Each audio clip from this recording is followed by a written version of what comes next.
మెదక్ జిల్లా నర్సాపూర్లో బీజేపీ నాయకులు మీడియా సమావేశం నిర్వహించారు. ఈ సందర్భంగా దుబ్బాక మాజీ ఎమ్మెల్యే బీజేపీ రాష్ట్ర అధికార ప్రతినిధి రఘునందన్ రావు మాట్లాడుతూ తెలంగాణలో 17 ఎంపీ సీట్లు బీజేపీ గెలుచుకుంటుందని, ఏ పార్టీతోనూ పొత్తు పెట్టుకోబోమని బీజేపీ అధ్యక్షుడు నడ్డా చెప్పారని, కొన్ని మీడియాలో వస్తున్న బీఆర్ఎస్ పార్టీతో బీజేపీ పొత్తు పెట్టుకుంటుందన్న మాటలు పూర్తిగా అవాస్తవమని తెలిపారు. నర్సాపూర్లో ఏళ్ళదాకా బెడ్రూములు రాలేదు, కట్టిన బెడ్రూములు పూర్తి కాలేదు. కానీ ఎమ్మెల్యేల కోసం నడతామని చెప్పినటువంటి క్యాంప్ ఆఫీసులు మాత్రం 6 నెలల్లోనే పూర్తయింది.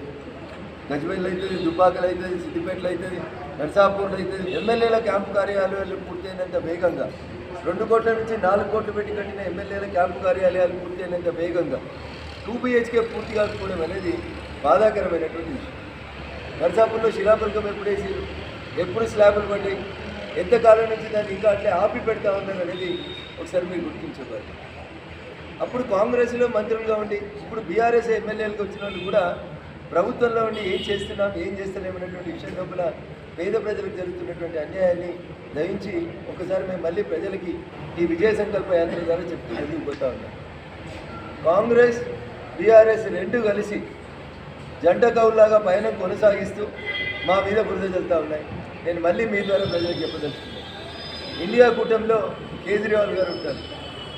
కేజ్రీవాల్ గారు హైదరాబాద్కి వస్తే కేసీఆర్ గారు ఇంటికి వస్తారు. కేజ్రీవాల్ గారు కేసీఆర్ గారు ఒకటి. ఇండియా కూటమిలో కేజ్రీవాల్ గారు భాగస్వామి. మరి కేజ్రీవాల్ కేసీఆర్కు మిత్రుడు అయినప్పుడు కేసీఆర్ గారు కూడా ఇండియా కూటమిలో పోతున్నారా పోతలేరా? కేజ్రీవాల్ కేసీఆర్ ఒకటి అవునా కాదా పోనదా అని చెప్పండి.